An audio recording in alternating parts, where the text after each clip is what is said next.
네, 안녕하십니까. 평평한 정보의 운동장에 오신 여러분 환영합니다. 세상에 이익이 되는 최경영 TV 시작하겠습니다. 오늘은 어제 예고해 드린 대로 전우영 선생님, 전우영 교수님 모시고 현대사 이야기, 여러 가지 궁금한 이야기, 책도 최근에 잡동사니 현대사 이 책을 썼는데요. 쓰셨는데 이 책과 관련해서도 잠깐 좀 여쭤보겠습니다. 네. 안녕하십니까? 안녕하세요. 우리가 보통 이제 한글은 잡동사니 이거지 않습니까? 한글로 그렇게 된 게 아니고 네. 원래 한자어가 말이 좀 변한 거죠. 아, 그렇게 된 거구나. 예. 원래 뜻은 이게 다 한자어였군요, 원래. 예. 잡이라는 글자를 참 우리가 별것 아닌 것 할 때 쓰죠. 예. 잡인, 잡것, 잡상인, 잡일. 그러네요. 그렇게 쓰죠. 예, 별것 아니다. 그러네요. 이제 이렇게 쓰는데 예. 좀 잡이라는 글자를 전하는 대로 정의하자면 인식 주체가 고유성을 박탈한 모든 것, 또 사물, 사건, 사안 이런 뜻으로 생각을 해요. 이게 어떤 거냐면 예를 들어서 예. 우리가 밥을 먹을 때 쌀 빼고는 다 잡곡이에요. 다 이름이 있는데 예. 귀리, 조, 기장, 팥, 콩, 뭐 수수 예. 다 각자 이름이 있는데 예. 쌀 아니면 전부 뭉뚱그려서 잡것이라고 잡곡이라고 부르죠. 그렇습니다. 우리가 잡이라고 부르는 거는 원래 그 사물의 고유한 속성이 아니라 인간이 그 사물이나 사안에서 속성을 박탈해버린 거예요. 그러네요. 네. 예. 한때 이제 서울시에서 박원순 시장이 있을 때 서울시에서 그런 운동을 한 적이 있어요. 잡상인이라는 말 쓰지 말자.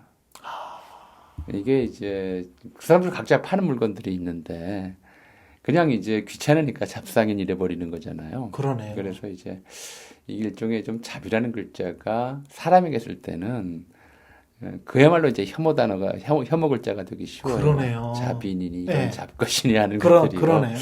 이제 그런 얘기도 있었는데 원래 뜻은 그렇게 하나는 이제 인식 주체가 그 고유성과 개성을 박탈한 사물, 사안, 사건. 뭐 또 하나는 석다라는 뜻이 있어요. 석다. 석다. 그래서 원래 잡동산이라는 것은 예. 이제 수남 안정복이 쓰다가 다 못 쓰고 이제 안정복 죽었는데 선생님이 예. 책 이름이었어요.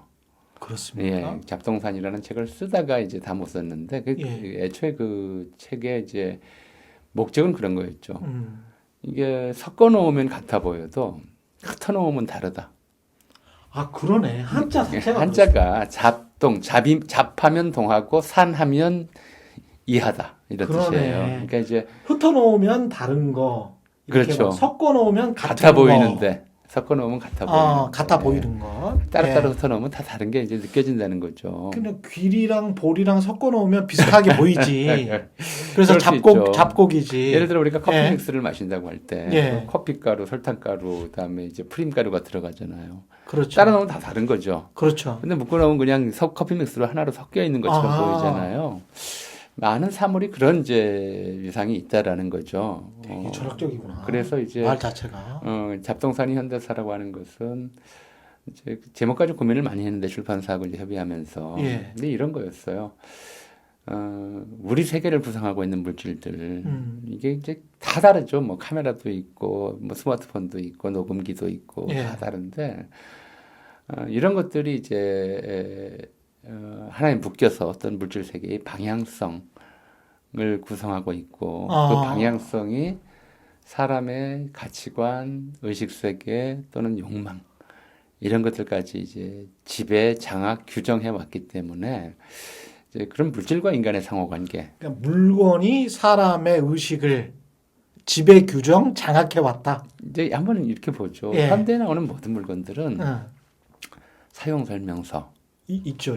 그거 다 따라와요. 예. 사용 설명서가 따라오고 어떤 사람은 보고 쓰기도 하고 어떤 사람은 안 보고 쓰기도 하지만 먹는 것들도 어지간하면 다 약 같은 경우에는 복용 설명서가 나와요. 그대로 지켜서 해야 돼요. 그걸 배워야 된다는 거잖아요. 그렇죠. 분명히 사람이 만들고 사람이 쓰기 위해서 만든 물건들인데 그걸 쓰기 위해서는 사람이 배워야 돼요. 하다못해 스마트폰도 어떻게 써야 되는지 배워야 되잖아요. 그럼요. 자동차도 어떻게 운전해야 되는지 배워야 되고 내비게이션 보고 조작하는 법도 배워야 되고 좀 역설적으로 얘기하면 현대는 기계가 인간을 가르치는 시대예요.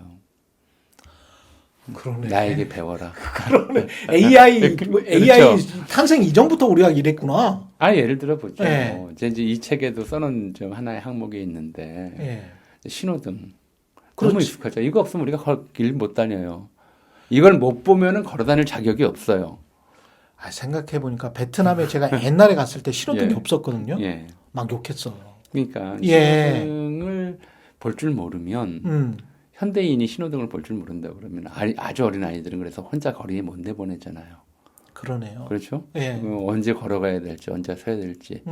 운전인이 보행인이 하다못해 가장 기초적인 인간 행위인 보행조차도 신호등의 지시에 따를 줄 알아야 할 수가 있어요. 예.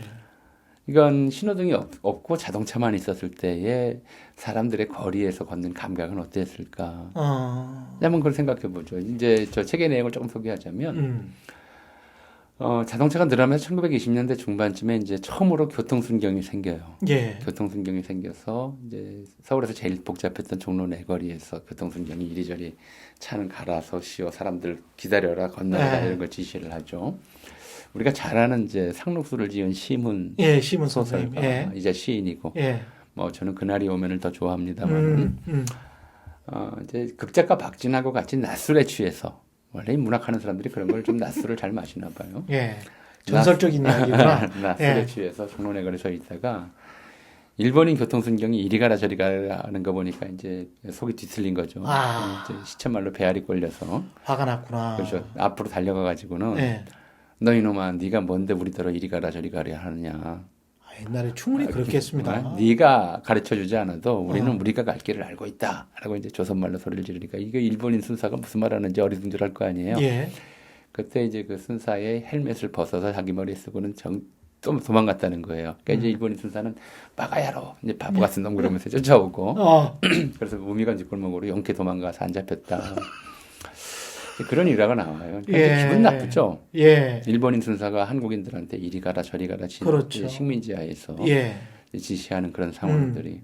근데 30년대가 되면 이제 그 교통순경이 사라지고 대신 빨간색, 초록색, 노란색의 신호만 불빛만 깜빡깜빡 꺼졌다 켜졌다는 신호등이 등장한단 말이에요. 예. 그럼 신호등한테 가서 따질 수는 없죠. 그렇죠. 그럼에도 불구하고 사람들은 신호등이 시키는 대로 해야 되는 거죠. 그러네. 그러니까 우리가 무슨 뭐 기계가 인간을 이제 인간의 일자리를 빼앗는다 이런 걱정들을 하고 있지만 예. 실제로 이제 그런 기계의 지시를 받는 첫 단계가 그거였거든요. 신호등. 그러니까 기계의 지시를 받으면서 산다. 또 기계가 어떻게 일을 해라라고 이제 일종의 작업 시간표를 정해주는 그런 상황들. 이제 그 유명한 포디즘, 예. 컨베이어 벨트 처음 만들어졌을 때, 그 컨베이어 벨트가 만들어졌을 때 이제 사람들은 그 속도에 자기의 몸의 속도, 노동 강도를 맞춰야 되는 거죠. 그리고 지금도 그래서 그 노동 강도를 맞추지 못해서 벨트 끼임 사고 사망. 그렇죠. 이런 들이 아직까지도 일어나잖아요. 예. 이런 것들이 이제 그런 데서 하나하나의 사소한 물건들 예를 들어서 뭐 신호등, 컨베이어 벨트, 또 하나가 이제 뭐 예컨대 로봇이라는 개념, 예. 뭐 이런 것들이 이제 언제 우리나라에 처음 들어왔고 거기에 대한 사람들의 최초 반응은 어땠으며 또 이렇게 어떤 과정을 거쳐서 익숙해졌는가 그리고 그러다 보니까 이제 자기도 모르게 거기에 다 이제 삶이 녹아 들어가 버린 거죠. 왜 근데 물건을 더 관심을 가지셨어요? 근데 사람이면 왜 제 가령 아까 일본 순사 이야기 하셨으니까 누구한테 지시를 받기 싫어해서 저도 고등학교 1학년 때인가 교련복 입고 왜 교장 선생님께 대하여 경례한 거 있지 않습니까? 그게 너무 싫어가지고 한 번은 그냥 꾸벅 안녕하십니까 이런 적이 있거든요. 그 물론 이제 많이 맞았죠. 근데 뭔가 이제 복종을 하라고 하는 것은 사실 물건보다는 그래도 사람 아닙니까? 그러니까 사람이 사람에게 복종하라 그러면 기분 나쁘고 지금 말씀하신 대로 거기에 대해서 당부를 따지게 되고 내가 왜 저 사람 말을 들어야 되지? 그렇죠. 이런 게 나오죠. 근데 기계가 일단 그 일을 시작하면 그걸 마치 공공의 약속인 것처럼 사람들이 받아들이는 거죠. 그렇구나. 너무 자연스럽게 되는 거구나. 그렇죠. 기계가 예를 들어서 당연한 것처럼. 경찰이 혼자 속도 위반 가지고 단속하고 할 때는 기계도 없이 나 과속 안 했다. 근데 자동 카메라가 딱 서 있으면 알아서 속도를 늦추잖아요. 벌금과 연결이 되니까. 그러니까 이제 기계가 구성해 놓은 세계 안에서 모두가 이제 인간이 거기에 자기의 생활 리듬이라든가 이런 걸 맞추는 데다가 네. 이제 왜 이런 걸 연구하려고 생각을 했느냐 좀 예. 물으셨잖아요. 한번 좀 여쭤볼게요. 뭐 시청자분들 한번 대답해 보세요. 그러니까. 논어 첫 구절이 예. 하기 싫으면 불영열로와. 하기 싫으면 너무나 불영열로와. 모르는 사람 예. 없죠, 한국인 중에. 예. 정말인가요? 때때로 익히면 배우고 때로 익히면 또한 기쁘지 기쁘지 아니하냐. 않으ян가. 저는 가끔 그런 희열이 있긴 있어요. 가끔. 가끔. 예. 가끔이죠. 근데 예. 저는 이제 고등학교 1학년 때 담임 선생님이 예. 교실 뒤쪽 칠판에다가 매일 논어 한 구절씩 그렇게 써주셨어요. 아, 논어의 구절을. 매일 예. 한 구절. 근데 이분이 이제 끈기가 없어가지고 아마 하기 편 겨우 끝냈나 싶어요. 아, 근데 그때 좀 황당했어요. 하기 예. 싫으면 불영열로와. 불영열로와. 예. 아니 고등학교 1학년이면 예. 매일 공부하고 매일 학습하는데 그게 예. 지겨워 죽겠는데 그게 어떻게 기뻐요? 그렇지. 그때는 그렇지. 그때는 그렇지. 지금 나이는 약간 그런 게 이제 있더라고요. 나이가 들어서 예. 공부를 놓았다가 예. 이제 다시 공부를 하면서 알고 싶었던 것 모르던 그렇죠, 것을 그렇죠. 알게 됐을 때 예. 그때 이제 지적 희열 같은 게 느껴지긴 하죠. 근데 공자 시대 사람들 보면 공자에게는 이제 수천 명의 제자가 있었죠. 예. 근데 공자 스승은 누군지 알려져 있질 않아요. 그러네요. 생각해 보니까 자, 공자가 배울 때는 어떻게 배웠을까요? 혼자 배우지는 않았을 거 아니야. 그러니까 그 시대 공자도 그렇고 소크라테스도 그렇고 예. 예수한테도 누가 스승이 있었다고 안 그러잖아요. 그렇죠. 이 얼마나 어려웠겠어요. 배운다는 게. 아, 뭐 우리가 아이작 뉴턴이 나오기 전까지는 예. 사과가 왜 땅으로 떨어지나라는 질문조차도 만족할 답을 얻을 수가 없었어요. 그렇지. 중력의 개념도 없고. 책이 예. 있고 인터넷이 있고 뭐 음. 검색 가능하고 사전이 있고 이래야 뭔가 의문이 생기면 찾아보고 알 수 있는 그런 길들이 우리한테 넓게 열려 있는데 공자 시대는 그게 없었죠. 그러다 보니까 이제 배우고 때로 익히면 또한 즐겁지 기쁘지 아니한가 첫 마디가 이렇게 나온 것이고 배울 수 있다는 것 자체가 기쁨이었다라는 거죠. 그러네. 두 번째 문장은 더 재미있어요. 유붕이 자원방래하면 예. 부영낙화 멀리서 멀리 친구가 벗이 오면. 있어 예. 멀리서 찾아오면 또한 즐겁지 아니한가. 예. 친구가 찾아오면 이제 멀리서 그것도 예. 오랫동안 못 만났을 친구죠. 예. 오는 동안에 보고 들은 것들, 새로 익힌 것들 이런 것들을 둘러싸고 관해서 이야기하느라 밤새 이야기꽃을 피우죠. 그게 배우는 일이기도 하고 예. 그게 세상을 아는 일이기도 하고 그게 이제 어떤 삶의 진리라 이런 것들을 깨우치는 일이기도 하고. 근데 지금은 어떨까요? 저는 좀 그런 생각이 들거든요. 공자시대 2600년 전에 이제 무슨 하기 싫지 불영열화하니 유붕자원방래 불역낙화하니 이런 얘기를 하던 그런 시대에서 지금 넘어오면 현대인들은 예. 사실은 매일 시용지면 불영열화예요. 뭐라고요? 물건을 사서 때로 쓰면 또한 기쁘죠. 그러네. 매일 또 자, 매일 쇼핑을 하면 매일 쇼핑을 안 한다 하더라도 예. 아이쇼핑이라도. 저 이제 네. 그런 거죠. 제가 살아오면서 정말 이제 기쁨, 행복감 이런 것들을 느꼈던 때가 언제일까? 구구단을 외웠을 때였을까? 아니면 미적분을 배웠을 때였을까? 알파벳을 띄웠을 때였을까? 그런 거 특별히 기뻤다는 기억이 안 나요.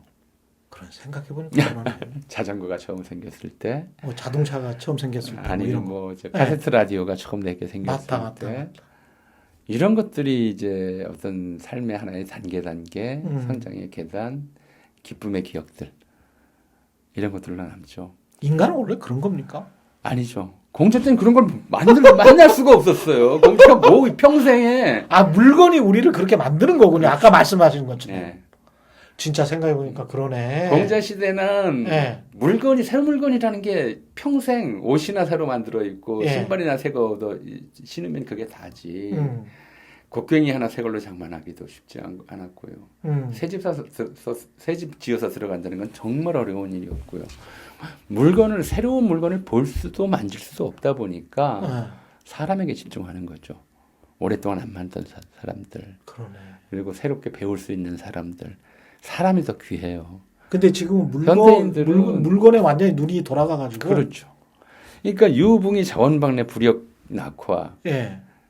한번 좀 한 10년 안 만났던 친구가 갑자기 연락해 오면 뜨아하지. 그게 즐겁겠어요? 즐겁지는 않지. 뭐, 걱정되죠. 예, 이게 뭔 돈 일이지? 꺼달라고 오나? 예, 뭔 일이지? 그렇죠. 예. 돈 꺼달라고 예. 오나? 망했나? 예. 이거 만나줘야 되나?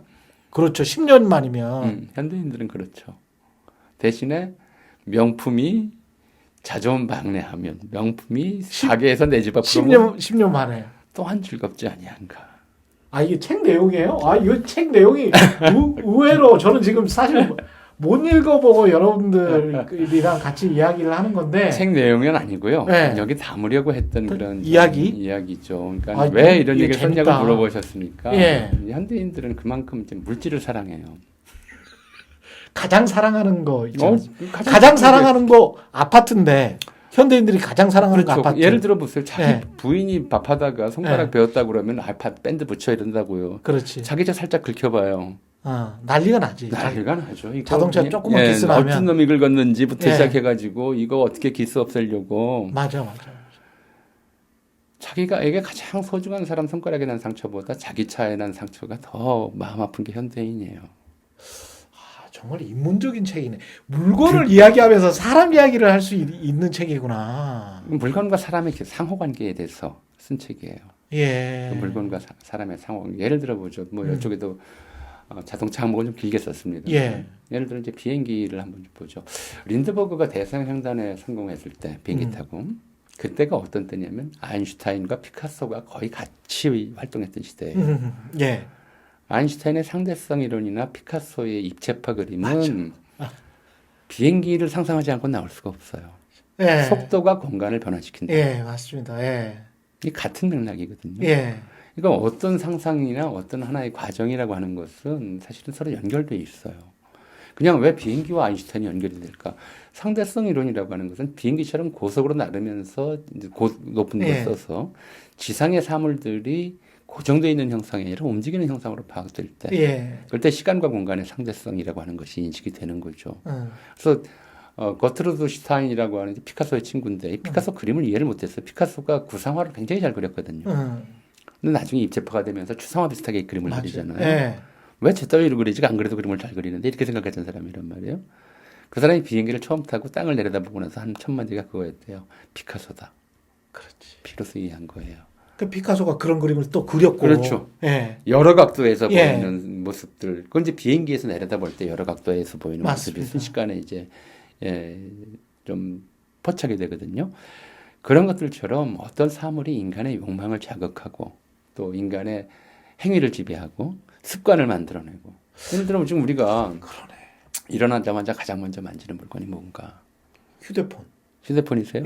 휴대폰이죠, 뭐. 저는. 그럴까? 예. 알람 시계 아닐까요? 왜 요즘 휴대폰으로 나오니까? 예, 다 있으니까. 그 다음에 예. 비누, 치약, 칫솔 이런 게 하나도 이런 게 다 생긴 게 불과 한 100년 밖에 안 된단 말이에요, 우리한테. 그러네.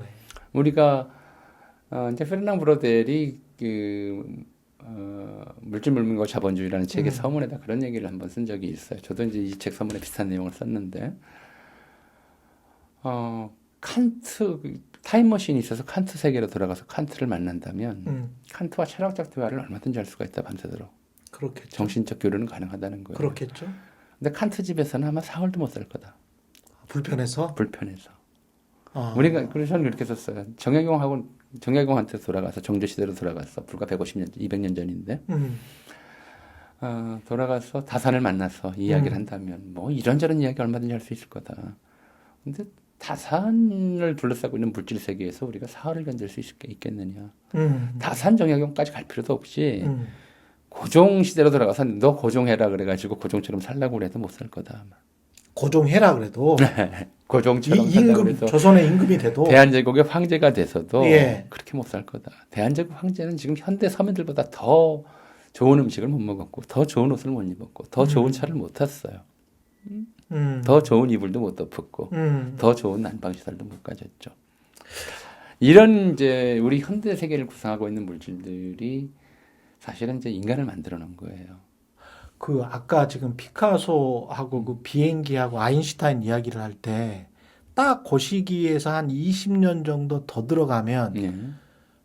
제가 언론학에서 가장 관심 있었던 그 객관이라는 게 허물어지는 시기가 그 시기거든요. 예. 1900년대 그렇죠. 초. 초, 한 10년, 다 20년. 같은 시기예요. 그러니까 1차 세계대전 전후해가지고 싹 허물어져 버리거든요. 이제 공동의 시선이라는 것이 존재하지 않아요. 아, 저 그래서 너무 지금 신기해. 이게 딱딱 아기가 맞는구나. 그러니까 물리학이랑 그런 전부 다. 맞죠. 세상에 만들어 놓는 것들이 인간이 만들어 놓은 것들은 사실 그걸 인간이 상상한 이상의 일들을 하거든요. 예. 좀 자동차를 만들 때 누가 이게 도로를 물길처럼 만들 거라고 상상을 했겠어요. 사실은 현대의 도로는 옛날의 물길하고 똑같아요. 예. 함부로 거기 들어가면 안 돼요. 다리로만 건너가야 돼요. 횡단보도는 징검다리고 지하보도나 보도육교로만 지나갈 수 있고 이 도로 한복판은 언제나 차만 다녀야 되고 인간은 양쪽에 제방도로로만 걸어 다니든가 이렇게 돼 있거든요. 도로는 이거는 이제 더 이상 옛날의 길이 아니에요.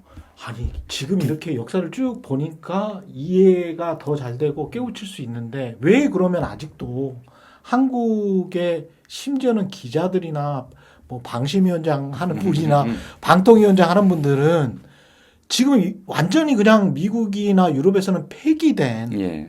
그런 가짜 공정이나 가짜 객관을 가지고 저렇게 사람들을 엇박지르고 그거에 또 한 절반 정도에는 먹히잖아요. 왜 이러는 거예요? 그게 저는 너무 답답해요, 사실은. 왜 이게 먹히지? 이 나라에서는? 아직도? 제가 예. 한 13년 앵무새랑 같이 살다가 얼마 전에 이제 앵무새가 세상을 떴어요. 죽었어요. 아, 지금 사시는 댁에? 예. 뭐 이제 요즘 반려동물이란 말을 쓰지만 사실 저는 그 말 굉장히 안 좋아하거든요. 예. 어떻게 반려라고 하는 게 배우자인데 그렇지. 이제 가축한테 반려란 말을 쓰나 싶어서 예. 그냥 애완 이렇게 이제 옛날에 저희 애완했으니까 동물이었었는데 앵무새가 종류는 많은데 등급은 세 등급으로 보통 나눠요. 인간 기준으로. 첫째 말 못하는 앵무새.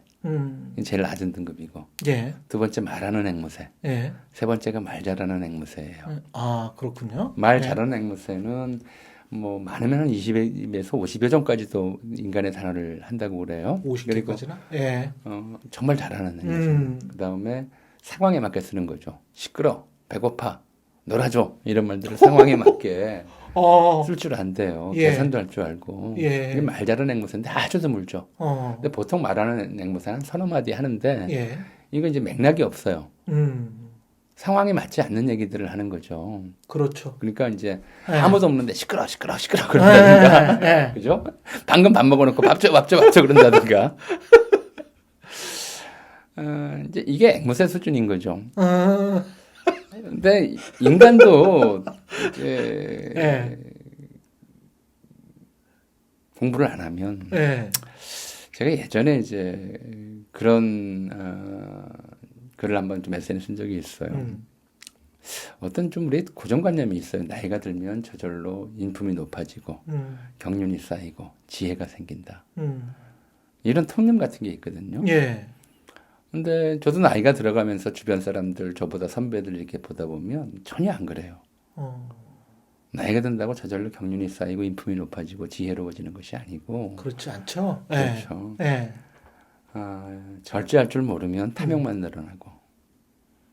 최영국 선생님도 비슷한 말씀하셨던 것 같아요. 그다음에 이제 성찰하지 못하면 이제 파렴치만 늘어나고 공부하지 않으면 무식만 늘어나요.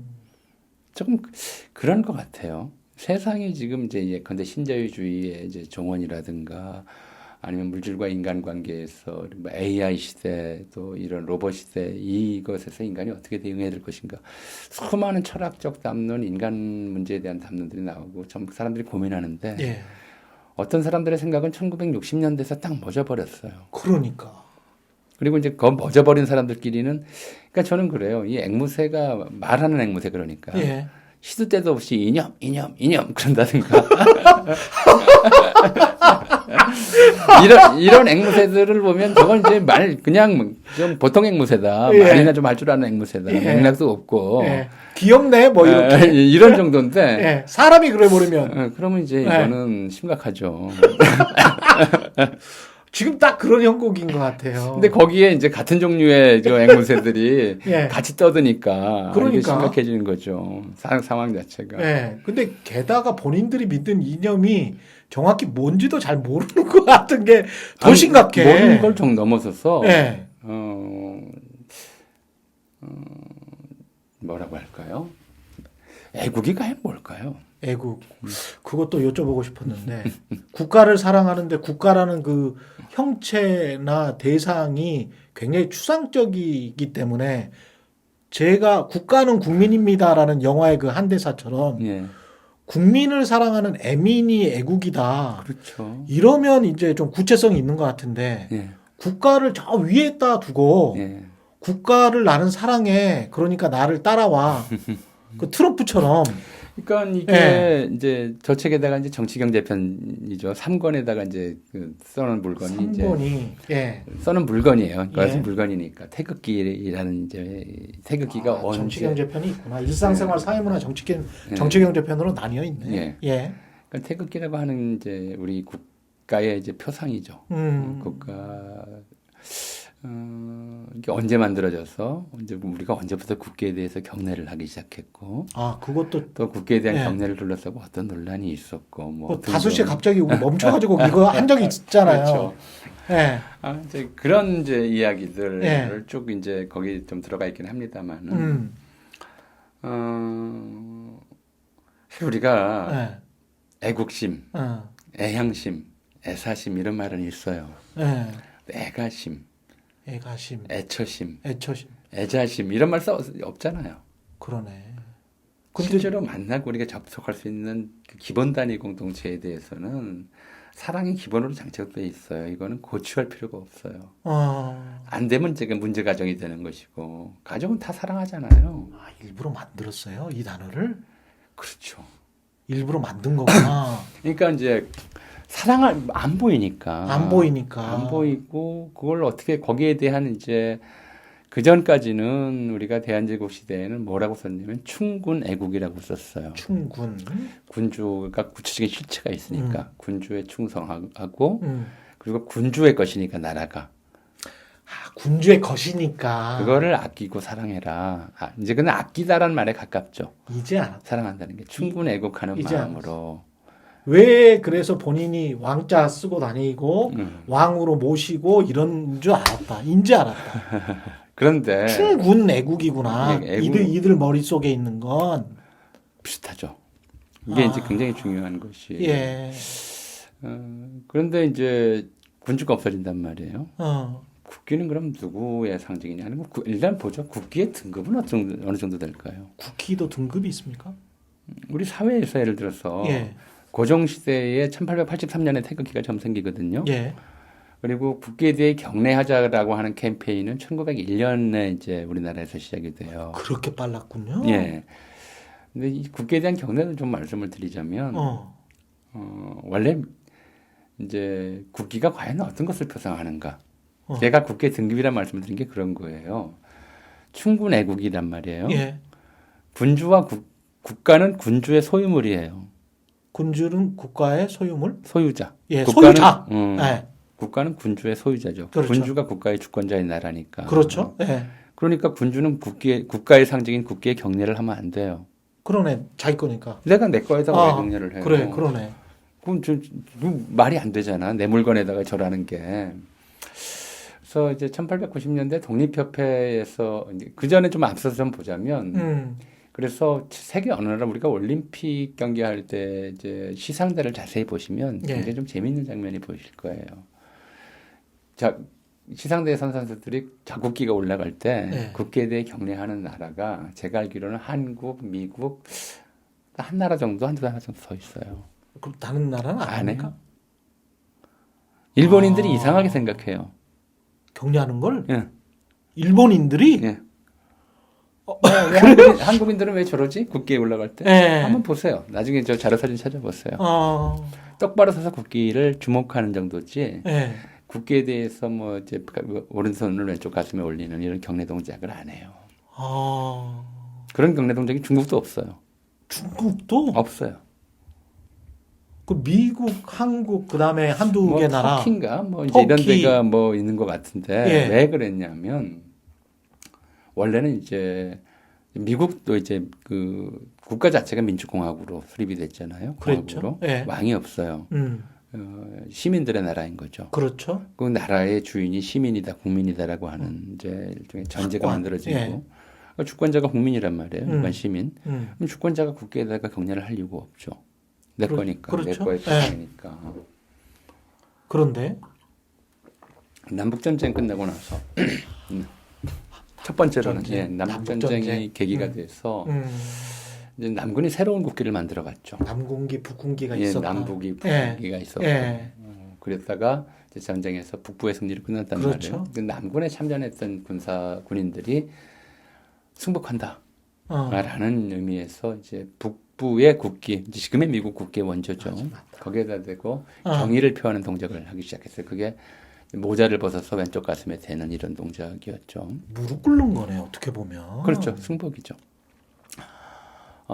두 번째는 이제 그런 것들이 일종의 좀 보이지 않는 국가라고 하는 것에 대해서 국기가 보이지 않는 국가의 표상이 되고 신물이 될 수 있다. 자, 한번 좀 보죠. 예수도 그렇고 이슬람도 그렇고 예수 우상 숭배를 배격했단 말이에요. 우상 숭배하지 마라. 성사 안에 있고 너희들의 마음 안에 있고. 그렇지. 몸이 교회라 그랬으니까. 그러니까. 예. 그런데도 기독교 신자들은 어떻게든 십자가를 들고 다녀요. 그렇죠. 그게 우상이 충분히 될 수가 있는데. 우상이죠. 예. 십자가 걸어놓고 교회 벽에다가 십자가 못 박힌 예수상 걸어놓고 굳이 하지 말라고 그랬는데 왜 그게 없으면 안 느껴지니까. 그래. 그런 거는 있어. 뭐라도 봐야 그렇지. 저게 우리 기독교를 상징하는 거구나 라는 거죠. 국가가 이름만 있고 아무것도 표시가 없으면 그런 느낌을 갖기가 어려운 거죠. 그러니까 뭘 만들어야 돼요. 예. 그러니까 국기를 그 용도로 쓴 거예요. 일종의 종교적 신물 십자가처럼. 그렇구나. 국기를 종교적 신물처럼 이렇게 쓰게 되면 예. 이제 그걸 통해서 국가의 실존을 보는 거죠. 저게 우리 국가의 상징이구나. 다른 나라들과 구별되는 우리들만의 상징이구나. 예. 라는 걸 지금 느끼게 되는 것이고. 그걸 한 인간이 독차지해버리면 그게 독재가 되는 것이고. 그러니까 이제 아까 다시 돌아가자면 그래서 군주국에서는 이제 군주는 국기의 경례를 안 하고 일반 백성들도 국기의 경례를 하는 대신에 하지는 않는데 국기와 백성이 동급이에요. 그렇죠. 그러니까 독립협회 당시에는 어떻게 했냐면 황제 폐하를 위해서 만세를 부르고 태극기와 2천만 동포를 위해서 천세를 불렀다. 만세고 천세밖에 안 돼요. 예. 그래서 아까 등급이 있다. 등급이라고 말씀드린 거예요. 야, 이거 국기는 너무 재밌다 이거. 국민과 동급이다. 예. 이런 담론들이었던 거죠. 예. 근데 이제 일제강점기에는 좀 달라요. 일장기라고 하는 것이 일본인들은 이제 일장기 앞에서 만세를 불렀어요. 천황의 상징이라고 그래가지고. 그렇죠. 그리고 이제 특히 중일전쟁 이후에는 이 국기개양대 앞을 이제 천황의 폐하에 계신 어전처럼 생각하라라고 하는 캠페인을 벌여요. 그러는 와중에 이제 식민지 조선에서 흥미로운 사건이 벌어져요. 그게 뭐냐면 애국옹 이원화 사건이라는 거예요. 제 또래나 우리 최 기자님 또래까지도 기억하실려나? 반공소년 이승복. 이승복은 기억하죠. 네, 반공소년 이승복의 좀 뭐랄까요? 저는 공산당이 싫어요. 저번이 된 이야기예요. 예. 70대 노인인 이원화라는 사람이 충청도 땅에 사는 이원화라는 사람이 청주 쪽인가 그랬어요. 중병에 걸려서 인사불성 상태에 빠졌고, 근데 부인이 간병하는데 아침에 깨보니까 없는 거야. 중병에 걸려서 인사불성이 되고 움직이지 못하는데 갑자기 방에서 사라진 거예요. 네.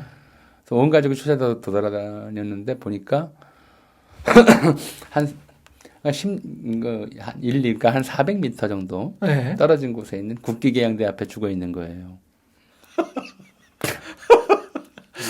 야, 이거 뭐 돌아가셨는데 제가 웃어서 죄송합니다. 예. 그래서 죽음도 좀 의문스럽긴 하죠. 예. 근데 이제 당시 이제 총독부 지금의 KBS 비슷한 이제 어용 기관지였던 매일신보가 대서특필하죠.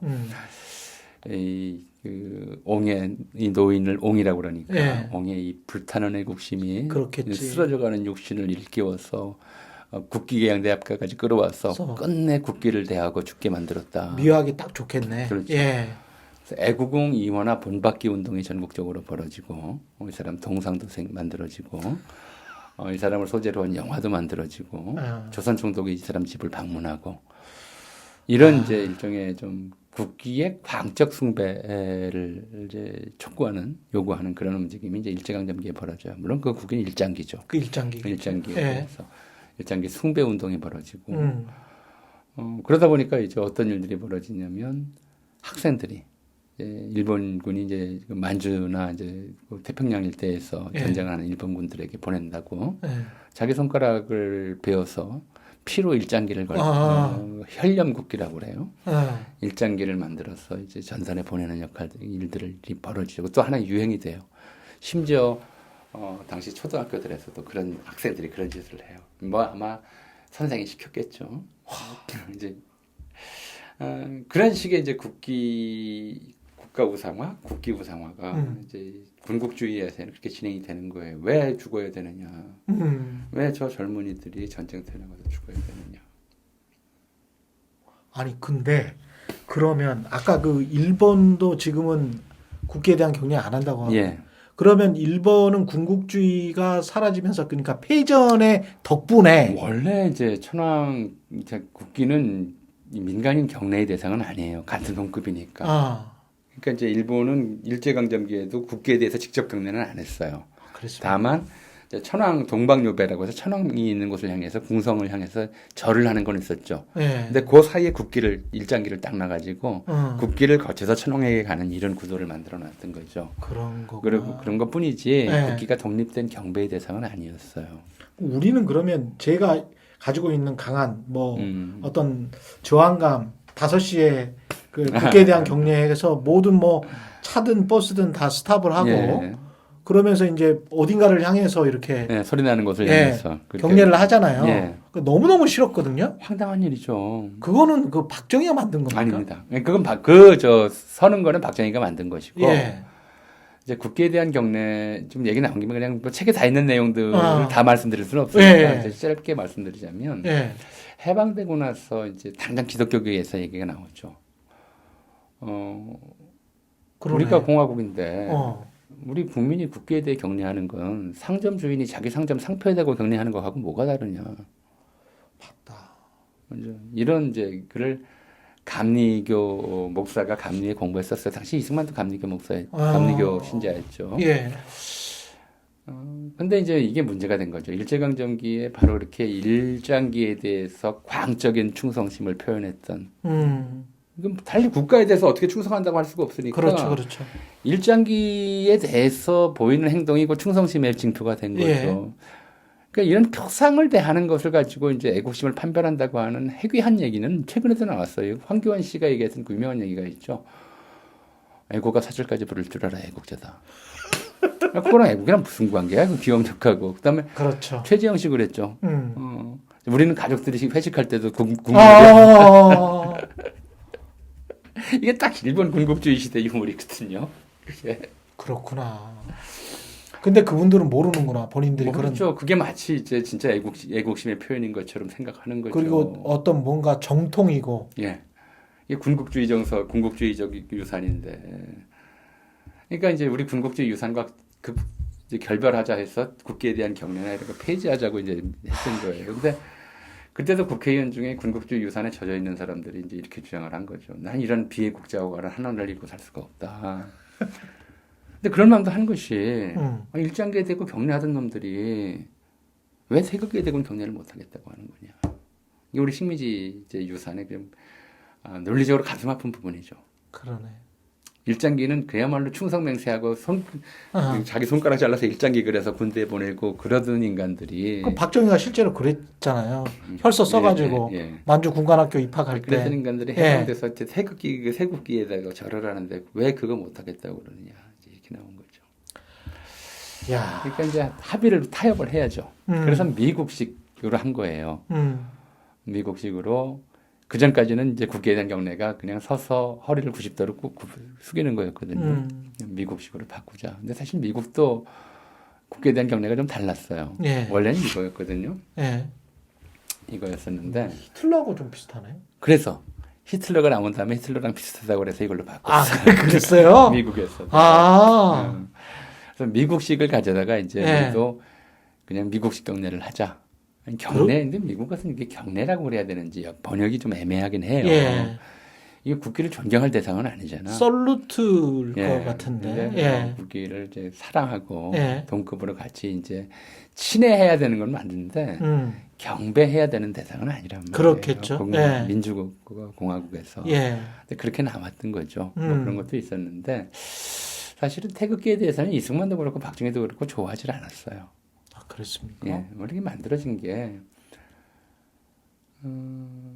만들어진 걸 떠나서 한번 좀 생각해보죠. 이 지구상에 예. 왕조 시대에 만들어진 국기를 공화국이 돼서 그대로 쓰는 나라는 우리나라밖에 없어요. 그러네. 그러네. 예. 예. 국채가 바뀌었는데, 그렇지. 예, 거기다가 이제 애초에 고정이 만들 때 이거는 주역이잖아. 사상 8개. 아, 그렇죠. 그렇죠. 태극 8개 가지고 예. 만든 거란 말이에요. 그거는 민주공화국의 이념하고 무슨 관계가 있어요. 그렇다. 근데도 그냥 쓰니까 예. 이승만은 이제 일찌감치 그 독립협회 활동 배제학당 시절부터 조선의 유교 문화에 대해 혐오했고 하루빨리 이제 기독교 문화로 바꿔야 된다고 생각했던 사람이라서 태극기 자꾸 바꿔야 된다고 생각을 했어요. 그래서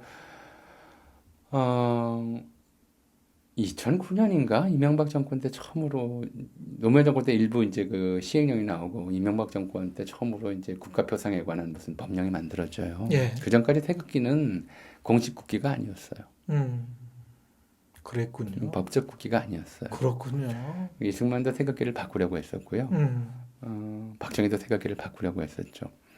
그랬다가 유신하고 나서 이제 이게 유신 체제가 바로 일본 군국주의를 되살려 놓은 거거든요. 다예요. 무슨 애국반상회, 새마을운동, 그 다음에 이제 민방위대 창설, 국민체조보급 다 일본 제국 군국주의가 1930년대 말부터 40년대 했던 거를 그대로 다시 이제 되살려 놓은 것들인데 그러면서 국기를 대하는 일본 군국주의적 태도도 이제 부활시킨 거죠. 그게 지금 말씀하신 이제 그렇구나.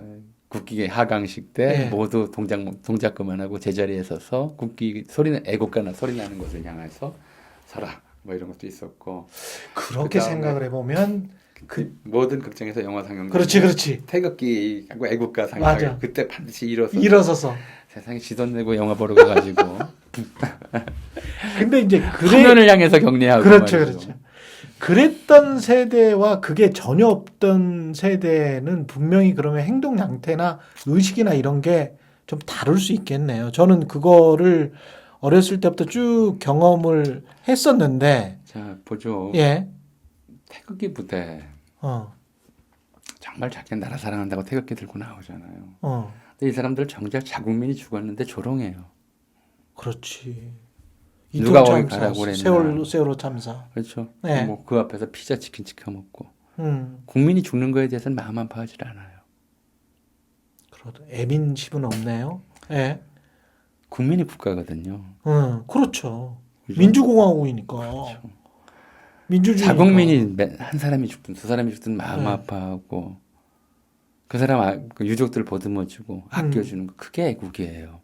그렇죠. 근데 엉뚱한 데다 대고 태극기 들고 다니면서 그리고 죽은 사람들을 조롱하고 누가 거기 가라고 그랬냐 이런 소리나 하고 있고 그렇죠. 완전 뒤틀려 버린 거죠. 우리가 그 태극기라고 하는 이제 뭐 그 다른 이념적 요소들도 좀 섞여 있긴 한데 물건 자체가 한국인의 애국심을 표현하는 방식, 애국심에 대한 생각 이런 것들에 영향을 미쳤어요. 다음에 오실 때는 태극기 다음에 오실 때 오피스텔 그 사무실이 마련이 될 수 있을지 없을지는 모르겠습니다만은 안 될 것 같은데. 한번 읽어보세요. 예. 태극기 있으니까 항목이. 태극기 부대에 예. 생각을 좀 파헤쳐 주세요. 아니 그 생각이 바로 이제 일제강점기에 혈lem기 써서 보내던 사람들의 생각이에요. 혈lem 일장기라고 해서 피로 일장기 써서 보내던 사람들의 생각. 국기가 곧 국가다라는 식이고 국가는 일종의 이제 국민과 관계없이 존재하는 군림하는 신이라고 생각하는 거예요. 성스러운 것이군요. 신인데 예. 그렇죠. 신이라고 생각해요. 신성한 것. 신성함이라고 생각하고 국민은 국가의 결정에 따라야 되는. 근데 꼭 그렇지도 않아요. 자기가 마음에 안 드는 정부가 들어서면은 그렇지. 막 욕하죠. 빨갱이가 되는 거지. 네, 자기 마음에 드는 정부가 들어서면 국가 정권이죠. 통치자의 의사에 반하거나 통치자를 비판하거나 이건 이제 죽여도 돼 이렇게 되는 거예요. 그래서 그 플랜카드나 이런 거에 그 현수 본인들 가지고 오는 팻말에 괴뢰라는 말을 그래서 쓰는 건가? 근데 본인들이 괴뢰인 거죠, 사실은. 뭐 김대중 괴뢰 뭐 이렇게 썼었잖아요, 옛날에. 괴뢰가 허수아비란 뜻이잖아요. 허수아비란 뜻인데 본인들이 그렇죠. 사실은 이제 그게 우리가 이 식민지 시대를 끝내면서 국기에 대해서, 국가에 대해서, 전체에 대해서 가져왔던 군국주의적 통념에서 해방됐어야 되는데 독재정권, 특히 군사 독재정권은 그걸 이용하는 게 굉장히 편했어요. 어차피 같은 이제 군국주의 독재정권 체제니까, 독재 체제니까. 그래서 계속 온전시켰고 그러다 보니까 이승만, 박정희 시대를 살면서 그 시절에 교육받았던 사람들은 그걸 하나의 진리로 이제 그러니까 좀 보죠. 어떤 좀 여기도 좀 그런 대목들이 적지 않게 들어가 있는데 이제 그런 상징이나 이런 것들이 옛날에는 중세까지는 그러니까 우리말에 우리가 안중근 의사 그러잖아요. 그렇죠. 의사에 대한 번역어가 없어요, 영어로. 아, 그렇습니까? 예. 매티어 이렇게 그러는데 보통 이제 순교자랑 같은 의미로 써요. 의사라는 단어가 없어요, 영어에는. 번역이 안 돼요. 의로운 일을 한 사람. 그러니까 이제 전에 안중근 의사 순국기념일, 그러니까 2019년이 3.1운동 100주년이었잖아요. 그때 외국의 독립운동가 후손들이 많이 이제 문재인 정부 초청으로 한국에 왔었어요. 3.1운동 100주년 기념으로. 근데 안중근 의사를 가지고 테러리스트라고 얘기하는 이제 사람이 있더라는 거예요. 그러니까 테러리스트가 아니다라고 얘기를 하는데 그 사람을 설득할 만한 적절한 단어를 못 찾겠다는 거예요. 순교자밖에 없어요. 그러니까 우리 한국어에서 또는 중국어에서 의사라고 쓰는 단어가 영어로 적절하게 전달하기가 굉장히 어려워요. 어떻게 보면 레볼루셔니스트일 수도 있을 것 같습니다. 그때 체제에서는. 그때 체제는 그럴 수도 있는데 어쨌든 간에 이걸 이제 뭐라고 번역하기가 어려우니까 순교자처럼 번역을 해요. 근데 왜 그러냐면 중세까지는 이제 가장 훌륭한 사람들이 바로 순교자들이었어요.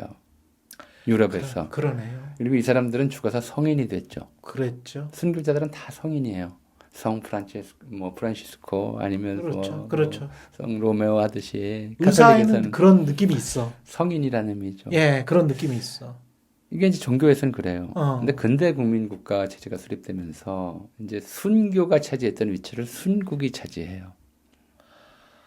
그렇구나. 그래서 이제 순교자 대신 순국자가 이제 새로운 존경의 대상이 되고 이제 순국자는 하나같이 성인이 아니라 위인의 자리를 차지하게 되는 거죠. 성스럽지는 않지만 그렇죠. 위대하다. 똑같하게 보는 거예요. 똑같하게 봐서. 옛날에는 병이 코로나가 돌거나 아니면 뭐 자연재해가 닥치거나 무슨 사고가 나거나 그럼 이게 전부 누구 탓이에요? 하늘도 무심하시죠. 그렇죠. 근데 요즘은 조금만 뭐가 문제가 생기면 다 국가의 책임을 물어요. 인재다. 이게 정부가 잘못해서 그렇다. 국가가 책임져라. 과학혁명 이후에 보통 이제 그렇게 얘기를 해요. 과학이 종교의 자리를 대신했다. 근데 근대 국민은 국가 수립이 되면서 사람들의 의식 속에 박혀 있는 새로운 생각은 국가가 신의 자리를 대신해요. 생각해보니까 진짜 우리는 개인이 없다. 국가가 개인도 있긴 있는데. 개인이 정말 적다. 국가가 신의 자리를 대신하면서 이제 국가에 대한 맹목적인 추종, 이런 것들이 이제 애국심인 것처럼 이렇게 착각하는 예수 천국 불신지옥, 이 아주 단순한 그러면서 이제 도저히 정말 반지성적인 이런 구호가 이제 뭐랄까요 애국은 천국이고 뭐 아니면 애국하지 않으면 죽여도 돼 이런 식의 이제 현실 정치 담론으로 추리되는 거거든요. 그러니까 개인이 좁다, 아니다를 떠나서 이제 이른바 이런 종교적 심성이 국가로 투사되면서 국가와 개인의 관계를 이런 이제 종교적 관계와 달리 설정하려고 하는 노력이 부족해요. 우리 어디나 그렇지만 우리 사회가 특히 심하죠. 예. 그래서 예를 들어 이제 윤석열 대통령이나 뭐 이런 사람들은 그냥 단순하게 대통령이거나 우리가 임기를 정해서 맡기는 이런 사람들이 아니라 예. 좀 사제처럼 추앙하는 예. 사람들이 생긴 거죠. 예. 큰일입니다, 사실은. 예. 그러니까 국가가 종교가 신의 역할들을 많은 부분 뺏어왔어요. 그게 이제 현대에 들어서 이 캐톨릭이나 그러네. 개신교의 역할이 약해진, 좀 힘이 약해진 그런 뭐 배경이기도 하지만, 그러네. 동시에 이제 사람들이 생각했던 신에게 바쳤던 그런 이제 종교적 신심이라고 하는 것이 일부의 경우에는 국가를 향해 투사가 되고, 근데 실제로 보면 개신교에서 심한데, 개신교에서 진짜 심한 것 같아요. 예. 이분들이 하나님이나 예수님을 믿는 건지 목사님을 믿는 건지 모르겠는 경우들이 꽤 많아요. 맞아. 왜 목사님을 믿어? 우리 목사님. 왜 목사님을 믿어? 그건 아니지. 자, 우리가 정말 나라를 사랑하는 건지, 윤석열을 사랑하는 건지, 그렇지. 이거 헷갈리는 사람들이 많거든요. 그니까. 네. 예. 그런 이제 상황이 돼 있는 거예요. 그러니까 어떤 정치적 현상조차도 사실은 그 이제 뿌리를 거슬러 올라가 보면 뭐가 처음부터 생긴 것이 아니라 변형이 되는 거죠. 그래서 뭐 그런 이제 변형과 관련된 이야기들도 좀 있어요. 일부 어떤 상징들에 대해서. 변형, 왜곡일 수도 있고 우리가 해석하기에 따라서는. 그러니까 좀 우리가 그런 걸 좀 취지는 그래요. 현대인의 상당히 많은 욕망들, 또 희망들, 행복감들, 사실 물질에서 얻어요. 물질에서 얻고 그러다 보니까 솔직히 그러네. 물질 숭배, 물질 만능주의가 돼갈 수밖에 없어요. 예. 돼가는 게 또 사실이고요. 예를 들어 쇼핑이라고 하는 행위를 보죠. 150년 전, 아니 100년 전만 해도요. 한국인들 절대 다수는 닷새에 한 번 시장에 나가면 잘 나가는 거예요. 아니, 오일장. 오일장 정도와 이제 쇼핑에 거의 유일한 경험이고 온 가족이 다 하는 것도 아니고 가족 중에 한 사람만 가거나 한두 사람 가거나. 그리고 이제 이 시장이라고 하는 것은 인간의 이기심이 가장 이제 두드러지게 드러나는 것이거든요. 누구든지 싸게 사려고 하고 비싸게 팔려고 하고. 그리고 이 시장이 갖는 인간의 이기심을 조정하고 어떻게든지 이런 경쟁하려고 하는 이제 이런 심리를 조정하는 이 공간에 대해서 이걸 견제하고 억압하는 억누르면서 또 다른 이제 인간성의 다른 측면들 이타심을 고양해주는 공간들이 있었단 말이에요. 얼마나 효율적으로 작동했든 아니든 간에 예를 들어서 교회라고 하는 것들이 그런 거였어요. 교회, 뭐 사찰 이런 것들이 다 그런 거였죠. 성당. 그걸 더 자주 갔어요. 옛날 사람들은. 생각해보니까 그랬습니다. 예. 이기심은 죄악이고 선함은 베풀려는 마음이다. 이게 균형을 이루죠.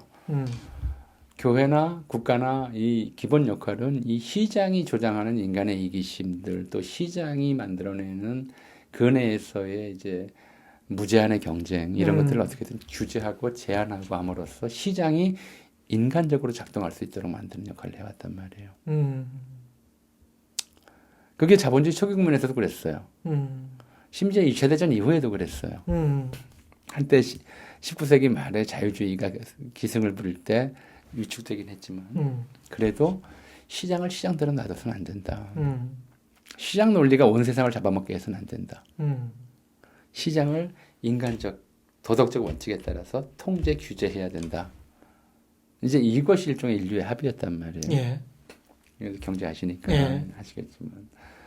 근데 신자유주의 또 지금 자유시장 지상주의자들은 거꾸로 얘기해요. 시장 논리가 정부, 기업 모든 것으로까지 확산되어야 된다고 거꾸로 얘기를 하는 거예요. 근데 그렇게 믿는 사실은 경제학자는 외국에는 이제 없는 것 같은데. 없죠. 우리나라에만 있는 거죠. 없는 것 같은데 한국에만 있는 거. 게 있어요. 아까 그 객관이라는 이상한 미국에서는 이미 완전히 폐기돼 버린 그런 거를 지금 와가지고 그냥 사람들한테 막 입 벌려 그러면서 막 이렇게 그런 것처럼. 그러니까 네. 근데 사실은 이게 잘못된 얘기인데 네. 그런데 현대 물질 세계는 이 잘못된 얘기를 믿게 만드는 일종의 좀 잘못된 신념을 맞아, 갖게 만드는 맞아. 그런 힘이 있어요. 예. 100년 전 사람 제가 닷새에 한 번 시장 가면 많이 간다고 그랬지만 예. 요즘 사람은 손바닥 안에 시장에 들어와 있거든요. 그렇죠. 핸드폰 안에. 핸드폰 안에 예. 최저가 검색하고 얼마든지 살 수 있고 최저가 검색. 예. 이게 돼 있단 말이에요. 시장 경험은 너무나 일상적으로 드러나는데 대신에 이제 인간에게 이른바 절제, 뭐 금욕, 염치 이런 것들을 가르치는 기관들의 기구들은 이제 계속 줄어들고 있는 거죠. 사람이 시장주의형 인간으로 이제 자꾸 바뀌어나가는 어떤 힘이 있어요. 현재 물질 세계가. 그래서 이제 그런 물질 세계에 대해서 말씀을 드린 거예요. 이 물질 세계를 우리가 이 물질 세계에 작동하는 방식이나 작동의 방향성을 이해하지 못하면 우리 인간은 어떻게 될 것인가. 사실 그 질문을 여기다 담은 거예요. 너무 재밌겠다. 너무 재밌겠다. 예.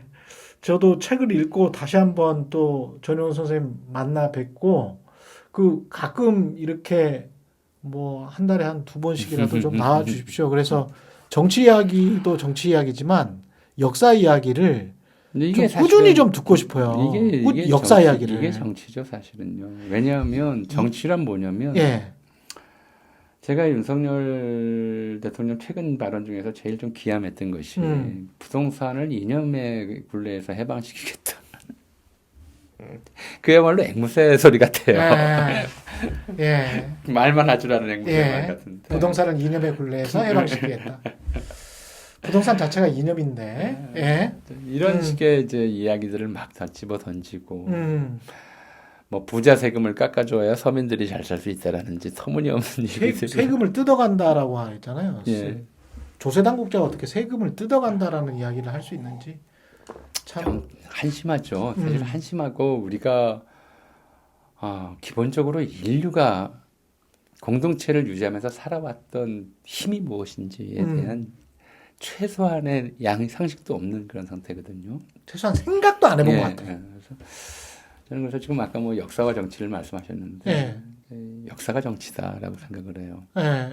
역사가 정치다. 우리가 지금 이대로 가면 어떤 길을 걸어갈 것인지가 좀 저는 눈에 보이거든요. 이건 일본 군국주의가 망한 길이고 나치가 망한 길로 갈 수밖에 없어요. 그걸 그때도 이제 광적으로 따라가는 사람들이 있었으니까. 결국은 서로 보듬어주고 안아주고 그리고 시장이 아니고 시민사회 내에서의 뭔가 커뮤니티 같은 공동체 같은 이런 게 발달하지 않으면 그렇죠. 그러니까 저는 이제 이렇게 얘기하는 거죠. 예. 인류가 지금 자본주의가 시작된 이래 인류가 얻은 교훈은 명백해요. 시장이 인간을 집어삼켜서는 안 된다. 시장이 인간을 집어삼켜서 인간이 시장을 규제하고 통제해야 된다. 할 수 있어야 된다. 그렇죠. 그게 교훈이잖아요. 예. 근데 지금 이거 윤석열 정부는 시장이 인간을 뜯어먹도록 그게 마치 자유시장 경제이고 그것이 올바른 이념인 것처럼 착각하고 있어서 미치겠습니다. 예, 그게 정말 답답한 노릇이죠. 예. 오늘은 여기까지 하고요. 예, 전효연 선생님 앞으로도 이제 자주 나올 테니까요. 예, 기대해 주시기 바랍니다. 자주 예. 나올 수 있을지 모르겠습니다. 예. 자주 좀 나와주십시오. 평평한 정보의 운동장에 오셨던 여러분, 예, 감사드리고요. 예, 최경영 TV는 여기까지 하겠습니다. 고맙습니다. 네, 감사합니다.